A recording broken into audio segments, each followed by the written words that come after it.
I was already halfway to the door when the lock clicked behind me, not loud, just enough to notice. I turned around. The waitress was standing there, hands shaking, face pale. She leaned in close and whispered, "Promise me something." I asked what. Her voice cracked. "Promise you won't pass out, because what I'm about to show you isn't on the menu."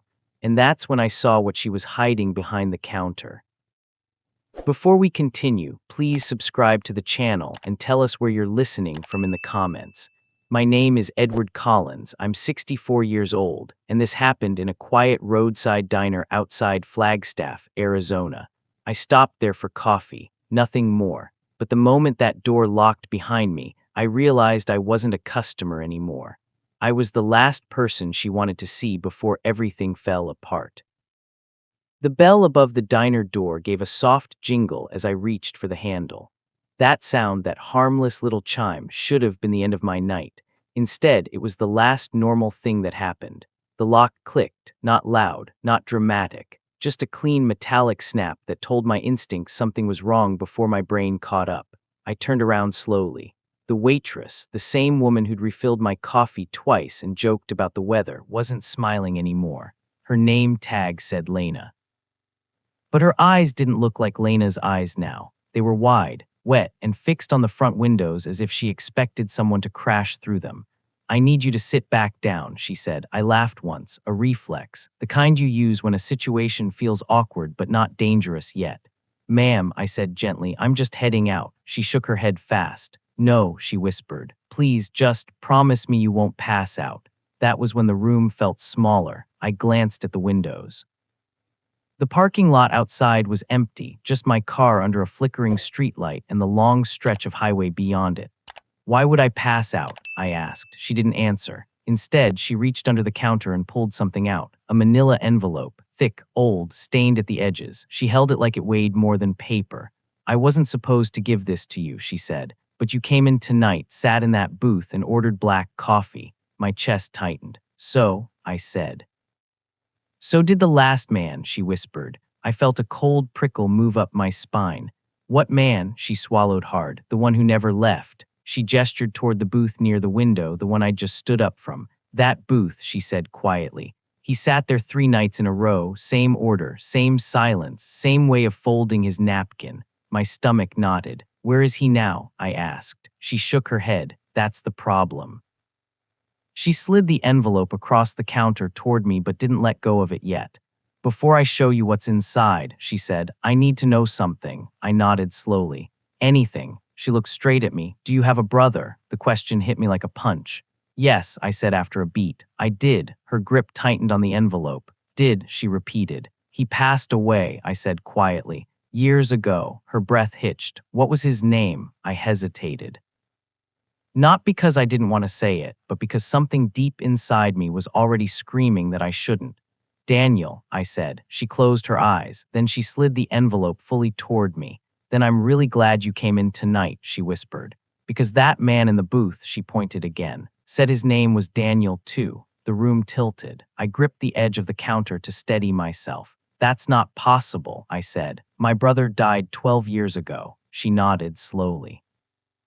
"I know," she said. "He told me that too." I picked up the envelope. It was heavier than it looked. My fingers hesitated on the flap. "What's in here?" I asked. She didn't answer. She walked to the front door and pulled the blinds closed, one by one, each slat snapping into place until the diner was cut off from the outside world. The hum of the refrigerator sounded louder now. The tick of the wall clock felt like a countdown.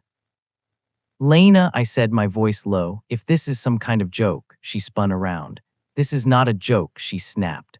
Then softer, almost pleading, "I watched that man cry into his coffee, sir. I watched his hands shake. I watched him stare at you through the window last night before you ever came in." My breath caught. "Last night," I echoed. She nodded. "He said you'd come back," she said. "He said you always do, even when you don't mean to." I opened the envelope. Inside were photographs, old ones.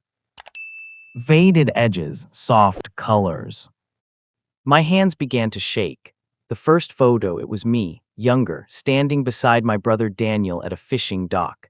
The second, Daniel alone, sitting at this very diner booth taken from outside the window. The timestamp in the corner read 3 days ago. My heart slammed into my ribs. That's not possible, I whispered again. There's more, she said. I pulled out the next photo. Daniel again, but thinner, paler. His eyes looked wrong, not empty, too aware. Like he knew the camera was there and wanted whoever saw the photo to feel watched. The last item in the envelope was a folded receipt. I recognized the handwriting instantly. Daniel S. The same crooked D, the same heavy pressure on the pen. I unfolded it. Written across the back were 4 words. He doesn't remember yet. My stomach dropped. Remember what? I whispered. Lena leaned against the counter, tears streaming down her face now. He asked me to lock the door, she said. He said when you finally came in, you might try to leave before the truth was finished. I looked up at her slowly. What truth? She wiped her face with her sleeve. That you were the last person to see him alive. The diner seemed to shrink around me. No, I said. That's not, I wasn't there when she interrupted me gently. He said you'd say that. My pulse roared in my ears. He said you'd forgotten the fight, she continued. The words you said, the thing you did after. I felt heat rush to my face. What did I do? I demanded. She reached under the counter again. This time she pulled out a small object wrapped in a napkin. She placed it on the counter and slowly unfolded the cloth. Inside was a wristwatch, Daniel's watch, the one I buried with him. Its cracked face stared back at me. Stopped at 11:42 p.m., the exact time my brother died. I found this under the booth, Lena whispered. Last night. My knees weakened. I don't understand, I said. I watched them lower him into the ground. She nodded. So did I, she said softly. I looked up. Her eyes met mine. My father, she said, worked the cemetery night shift back then. The room went dead silent. And he remembers you, she finished. Standing alone by the grave long after everyone else left. My heart pounded. What is he trying to tell me? I asked. Lena swallowed. He said if you remembered, he could finally stop coming back. A chill crept up my spine. Coming back from where? She glanced at the locked door, then back at me, and whispered, that's what he wants you to remember. The wristwatch felt heavier than it had any right to. Cold metal, scratched glass, stopped time. I hadn't seen it since the funeral, since the moment I watched the casket lower and told myself everything between my brother and me was finished. Where did you get this? I asked. Lena's hands trembled as she folded the napkin back over it. He left it, she said, right there under the booth. I shook my head. That watch was buried with him. She met my eyes. He said you'd say that too. The clock on the wall ticked loudly now, each second landing like a hammer. Lena, I said carefully, listen to me. My brother died in a car accident. I identified the body. I signed the paperwork. Her jaw tightened. And yet, she whispered, he's been sitting in my diner for 3 nights. Silence stretched between us. Then she added quietly, he doesn't eat. He just drinks coffee, black, never touches it after it cools. My throat went dry. Daniel used to do that. Always said hot coffee gave him time to think. I rubbed my face slowly. Why didn't you call the police? I asked. She let out a bitter laugh. And say what? That a dead man ordered coffee and paid in exact change. She reached under the counter and pulled out a small glass dish. Coins sat inside, old ones, worn edges, outdated designs. Daniel always carried coins, hated using bills. He paid every time, she continued. Always left a tip, always said thank you like he meant it. My chest tightened. What did he talk about? I asked. Mostly you, she replied. Your childhood, the fights, the night everything broke. I felt a pressure build behind my eyes. What did he say about that night? She hesitated, then spoke carefully. He said you were both angry. He said words were said that couldn't be taken back. My hands clenched. That's true, I admitted. But that doesn't explain. He said, she interrupted softly, that you pushed him. The room tilted. I didn't push him, I snapped. I would never, she didn't flinch. He said you grabbed him, she continued. That he lost his footing. I swallowed hard. That's not how I remember it, she nodded. He said you wouldn't, my pulse hammered. Where did this happen? I asked. Out back, she said, by the dumpsters. The words hit me like ice water. The diner, this diner, my knees weakened. That can't be right, I whispered. Lena walked toward the back hallway and gestured for me to follow. I hesitated only a moment. The hallway smelled like old grease and cleaning chemicals. At the end, a metal door led outside. She unlocked it. Cold air rushed in. The dumpsters sat under a flickering light just as they had 12 years ago the last time I'd been here with Daniel. My heart started pounding harder. He said this is where it happened, she said. I stared at the ground, the cracked pavement, the stains that never quite faded. Memories surged, fragments I'd buried deep. The argument. Accusations, my temper. You don't get to judge me, I remembered shouting. Daniel had been drinking, I hadn't. He stepped toward me, too close. I grabbed his jacket just to stop him from falling, I'd told myself. But he slipped, hit the edge of the dumpster. The sound, God, the sound. I didn't mean to, I whispered. Lena watched me closely. He said that's what you told yourself, she said, that it was an accident. Tears burned my eyes. I called for help, I said. I stayed with him. She nodded. He said you stayed, she confirmed. But he also said, she stopped. Said what? He said you left before the ambulance arrived. My breath caught. No, I said weakly. That's not true. But my chest tightened because somewhere deep down I wasn't sure anymore. He said you were scared, she continued. Not of what happened to him, but of what it would mean for you. My stomach dropped. The memory sharpened. The flashing lights in the distance. My phone buzzing. A neighbor's voice asking questions. In me walking away, I staggered back. Oh God, I whispered. Lena nodded sadly. He said you never came to the hospital, she added. That you let everyone believe he died instantly. I wiped my face. I couldn't face it, I said. I thought if I stayed away it would hurt less. She stepped closer. He said that's why he kept coming back, she whispered. Because you never said goodbye. The wind rattled the dumpster lid. I felt hollow. So what does he want? I asked. She hesitated. Last night, she said, he asked me to give you something. She reached into her apron pocket and pulled out a folded piece of paper. My heart jumped. Same handwriting. Daniel S. She handed it to me carefully. My fingers shook as I opened it. Inside, 4 lines. You didn't kill me, but you didn't save me either. I need you to remember the truth, then I can go. Tears spilled freely now. What truth? I whispered. Lena took a shaky breath. He said there was someone else there, she said. Someone who saw everything. I froze. Who? She looked at me. You, my chest heaved. He said the truth isn't about blame, she continued. It's about you finally saying it out loud. Saying what? I asked. She reached out and touched my arm. That you were angry, she said gently. That you were wrong, that you were scared. My legs gave out and I sat heavily on a crate near the dumpsters. I was angry, I whispered. I was jealous. He always made it seem so easy. Lena nodded. He said you hated how free he was, she said, and how trapped you felt. The words sliced cleanly. I loved him, I said through tears. She nodded again. He knows. I covered my face. I'm so sorry, I whispered. I should have stayed. The night felt still, then footsteps, slow, measured, coming from the parking lot. Lena stiffened. He's here, she whispered. My heart jumped. Daniel, she shook her head. No, she said, not him. A tall figure moved under the streetlight. A man, dark coat.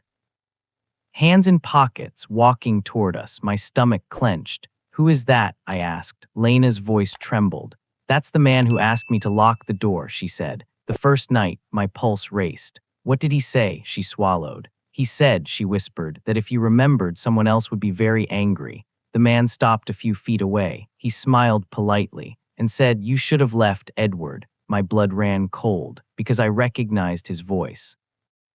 He was the officer who took my statement the night my brother died.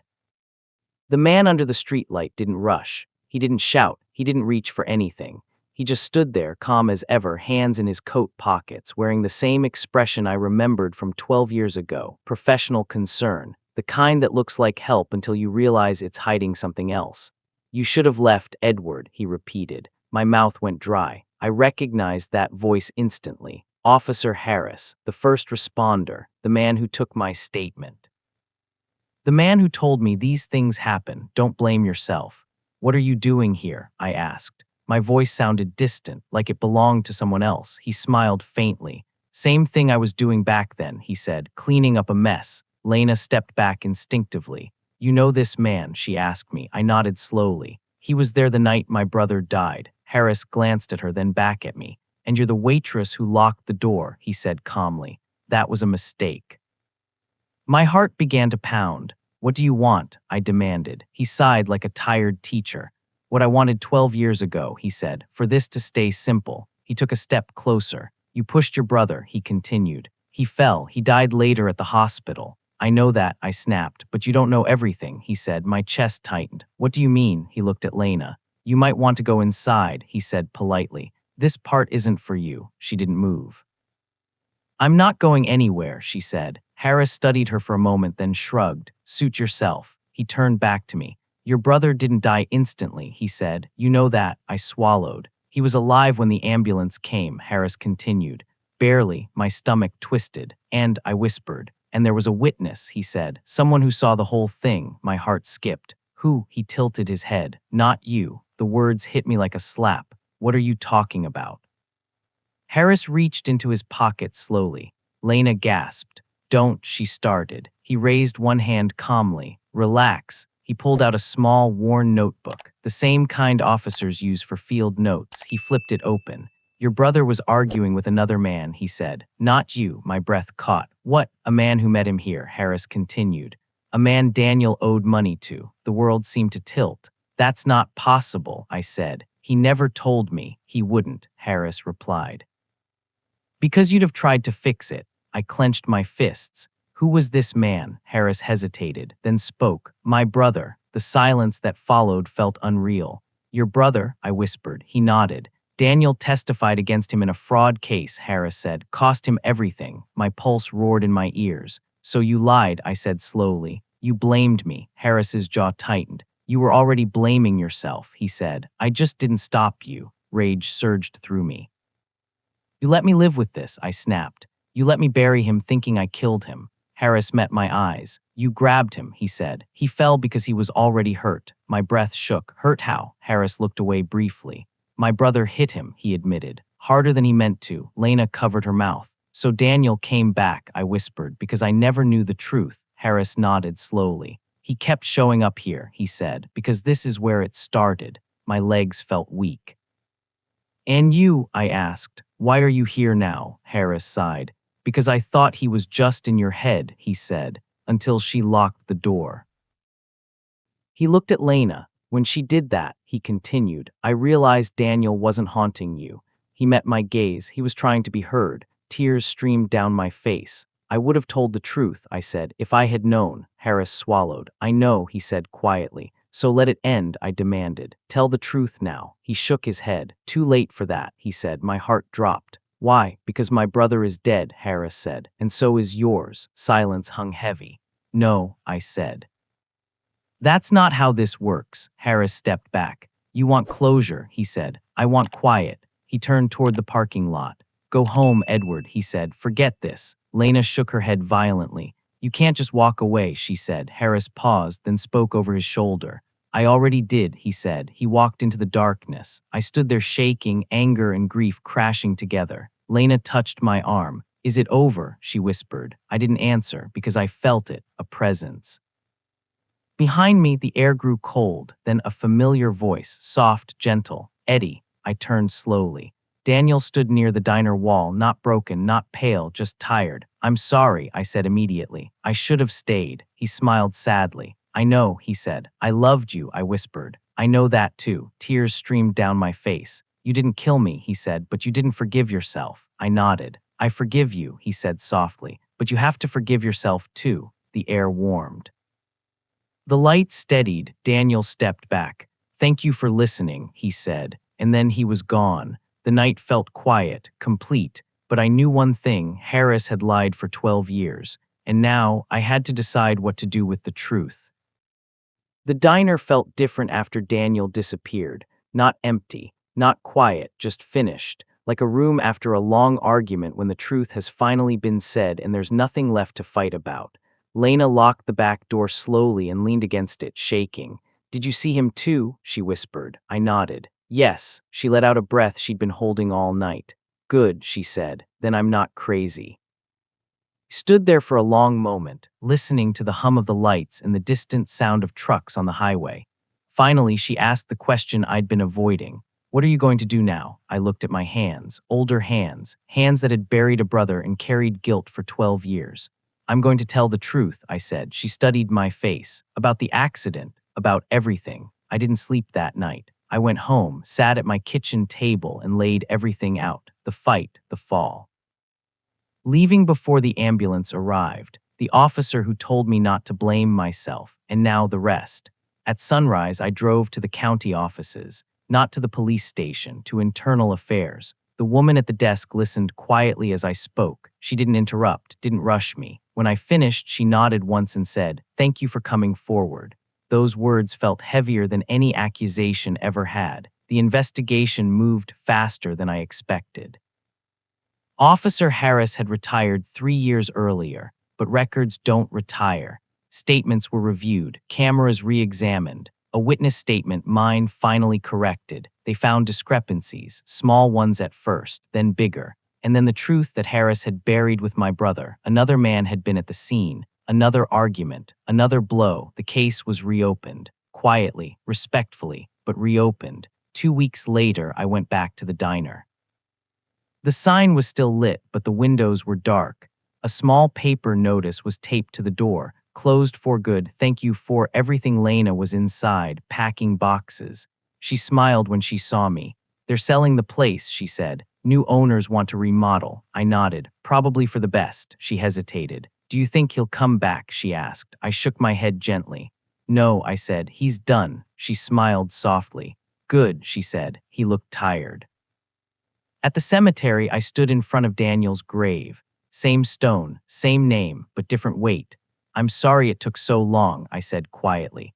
The wind moved through the trees, no voice answered, and that was okay. I wasn't alone anymore. Months passed. The case never made the news. Some truths don't need headlines. Officer Harris lost his pension. The official report was amended. Cause of death, complications from assault, not my fault. That line alone changed everything. Sometimes people ask me why I still go to diners, why I still order black coffee, why I still sit by the window. I tell them the truth. Because sometimes, I say, the past doesn't haunt you to punish you. Sometimes it just wants you to listen. I keep Daniel's watch now, not as a reminder of guilt, but of love, of unfinished conversations that don't end in anger anymore. On my last visit to the old diner lot, now an empty slab of concrete, I felt something strange, not sadness. Relief, like closing a door that's been creaking for years. I whispered one final thing into the air. "You can rest now." The wind passed gently, and for the first time in 12 years, I believed it.